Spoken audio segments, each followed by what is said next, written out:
Well, first of all, I just again want to thank you for having me here today, Angela, and for all of you, allowing us to come and kind of invade this space and share some information. I hope information about our program will be helpful to you, and maybe other caregivers that you are friends with or have connection with. Feel free to share information about us with them, because we are trying to get the word out that we are here and that we're here to help. So we are OhioKAN, as I said, Kinship and Adoption Navigator Program. And I have a little slide there, a picture of our region, the Southwest region, but we are actually a statewide program. So I want to be clear in sharing that OhioKAN is broken into 10 regions, and we'll look at that in a moment, but we are a statewide program, and we're actually written into legislation. So we are sorry, here, I'm trying to get my slide to advance. There we go. We are actually written into state legislation so that any caregiver who lives in the state of Ohio has equal access to this program. We know that there are programs, individual communities have kinship and or adoption navigator programs, but this one is statewide. And so if you're a caregiver in a more rural area, you will have the same experience and the same access to the resources that someone in an urban area would have. And really, this was a focus to be created into a statewide program so that we could really attend to the individual needs of caregivers and really increase placement stability. So one thing that we know is that children who stay within families, reside with kinship families, and stay within their communities tend to have better outcomes long-term. And so we want to help to facilitate that and to increase the permanency for those children that are involved and that are placed with kinship or adoptive families. So a little bit more about who we serve. We serve any kinship and adoptive family that's residing in the state of Ohio. And we serve both formal and informal kinship. So I don't know, how many of you may be familiar with that terminology, but the way OhioKAN defines formal is that there would be involvement with the local child welfare system, so the local children's service agency. That would be how we define formal, but informal kinship would be maybe a private custody filing that happens in court, or just arrangements made sort of outside even the court or child welfare system. And so those would be informal relationships where a caregiver may not have any kind of custody, any kind of legal status at all. We serve both informal and formal kinship families. And then we also serve families who have adopted, whether that's public, private, or international adoption. And just a little bit to kind of tell you a little bit about who we are. There's a whole lot I could go into about who we are, but we value, diversity, equity, and inclusion as an agency, and we put a lot of focus into this in our everyday work. We want families and caregivers to know that everybody is welcome at OhioKAN.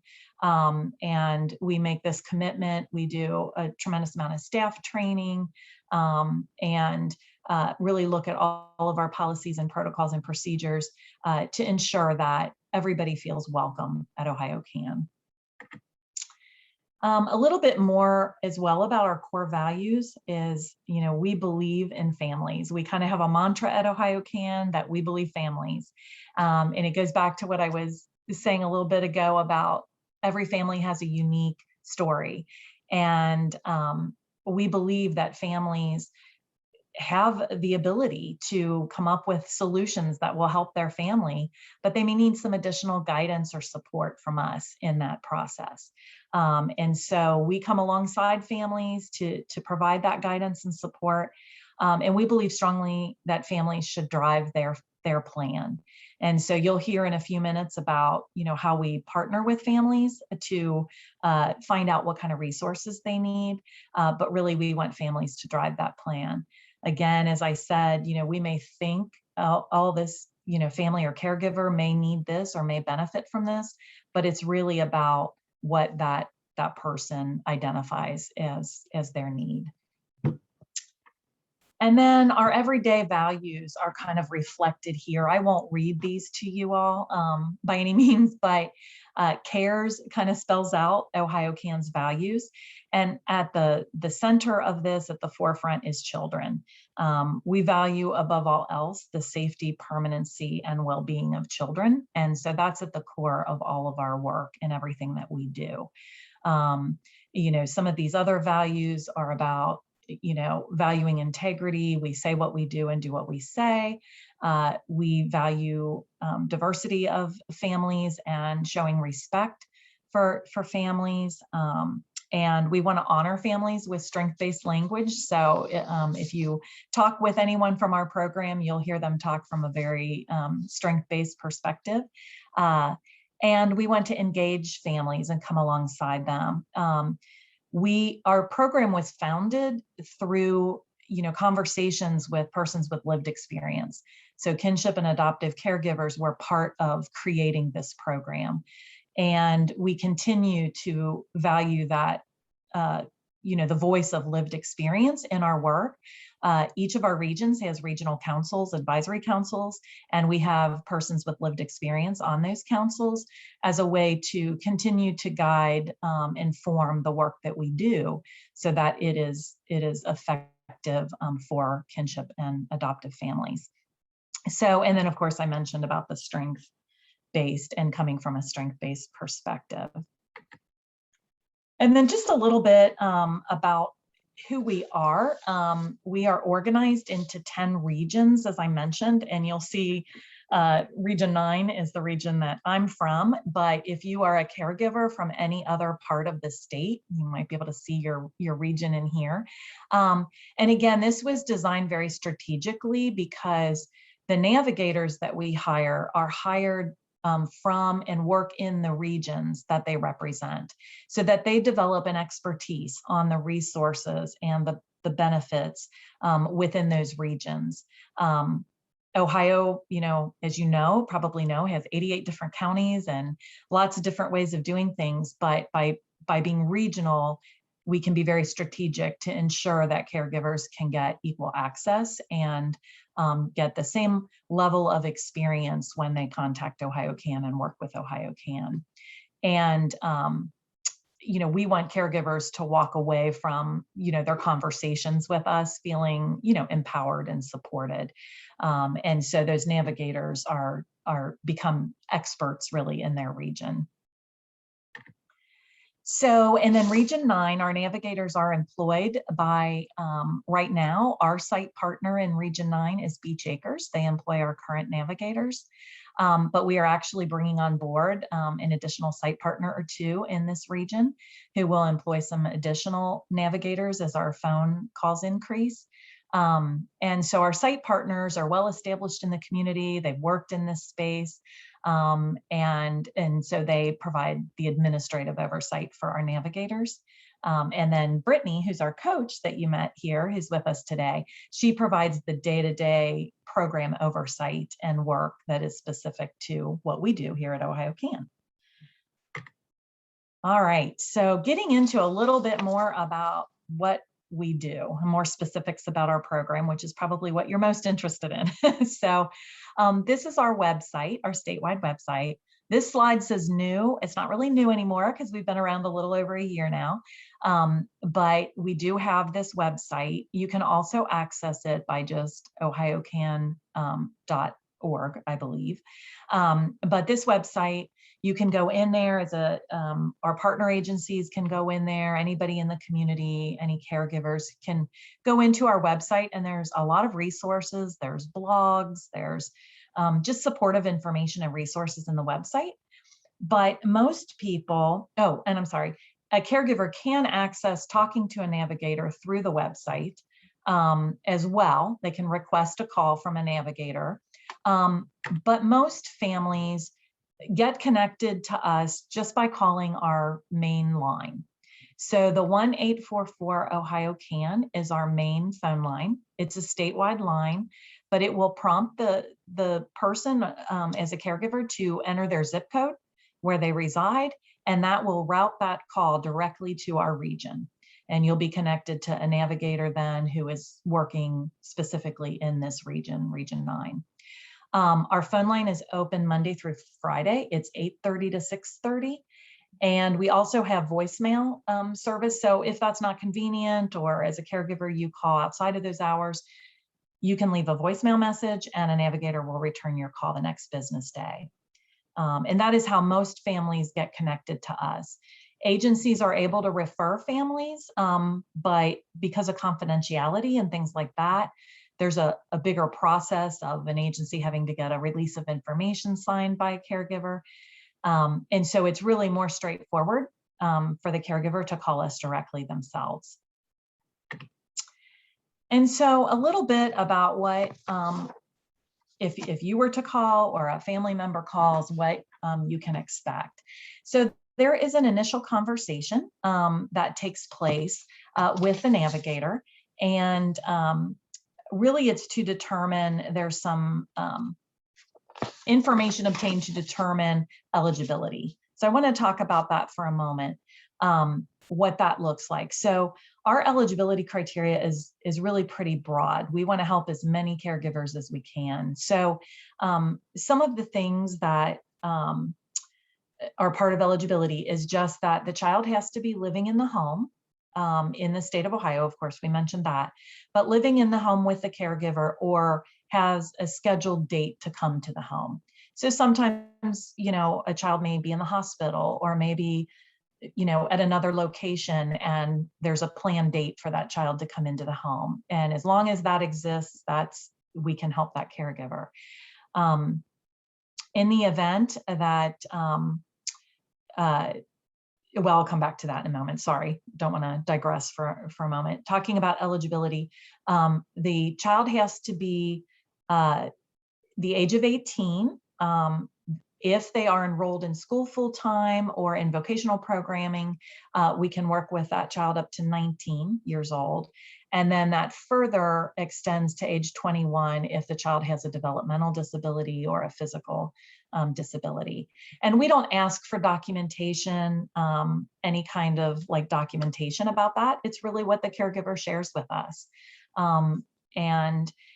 The other piece is that the caregiver needs to be providing care at least, or I should say more than 50% of the time.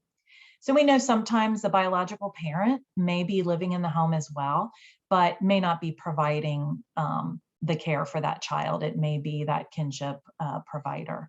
And so as long as that's, more than 50% of the time, that family would be eligible for our services.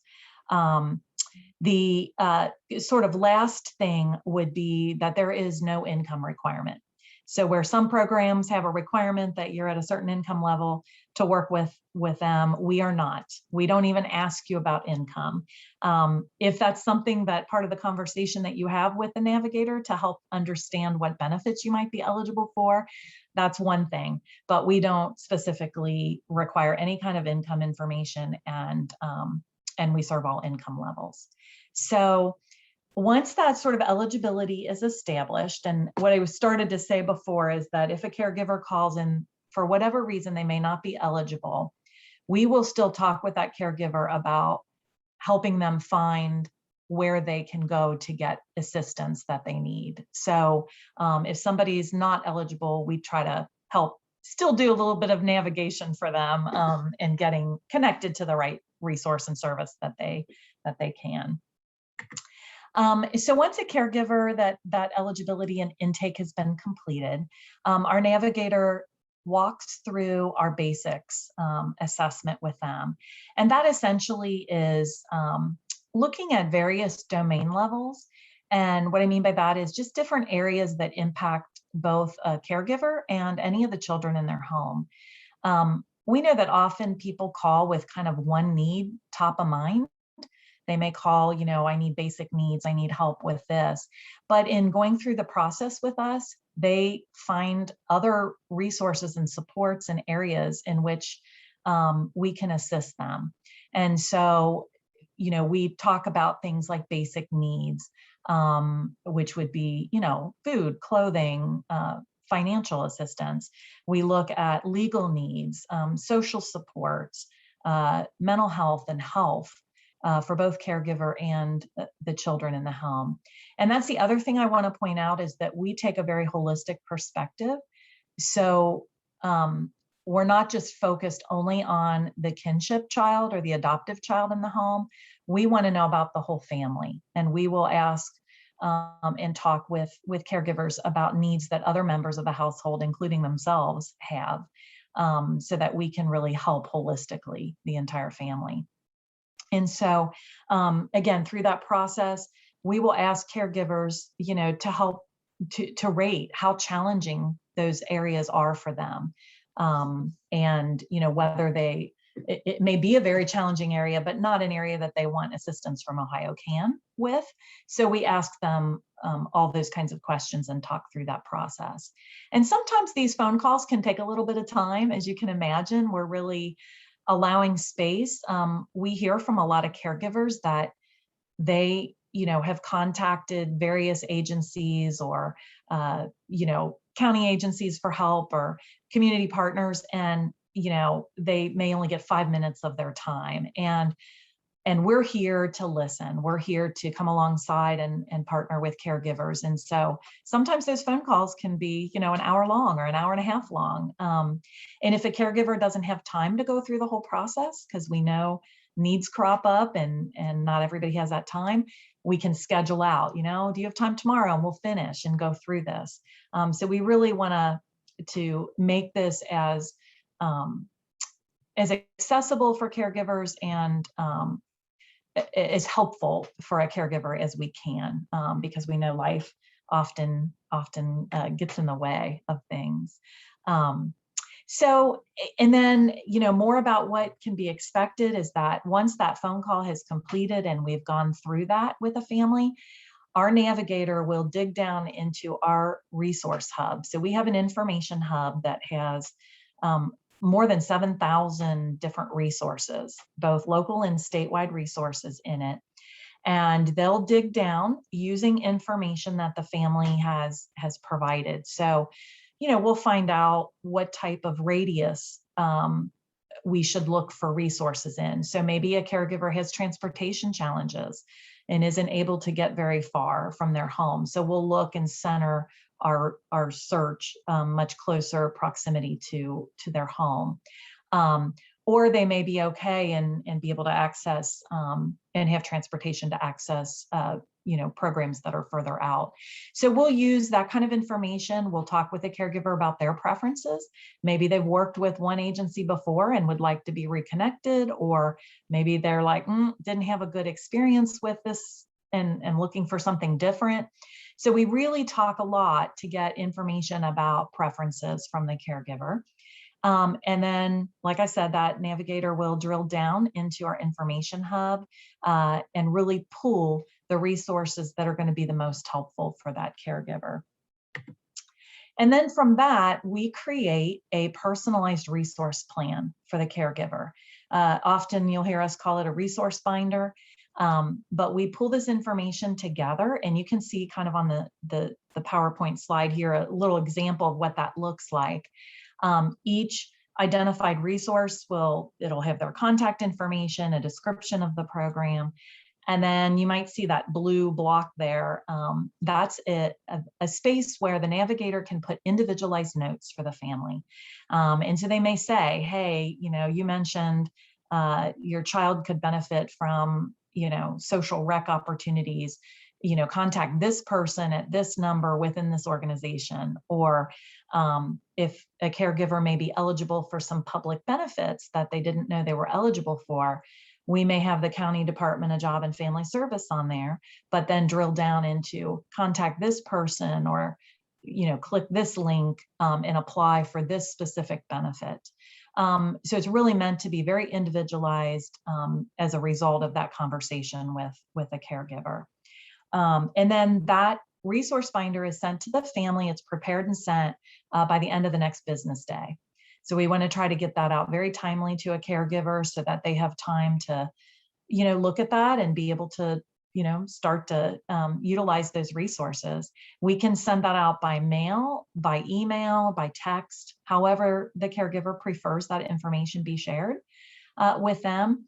And then we encourage the caregiver to call us back if they have additional questions or they start to get into it and maybe contact some resources and, oh, this isn't working out. This isn't exactly what I wanted, or maybe the caregiver identifies I have a new need, and then they can give us a call back and we'll help them again. So it's really designed right now as what I call information and referral. And that is the primary sort of service that we provide.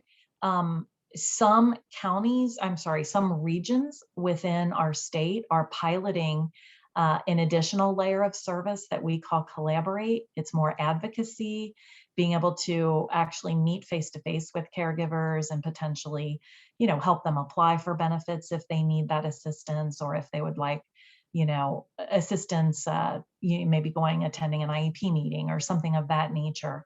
So they are piloting that. Region 9 is not.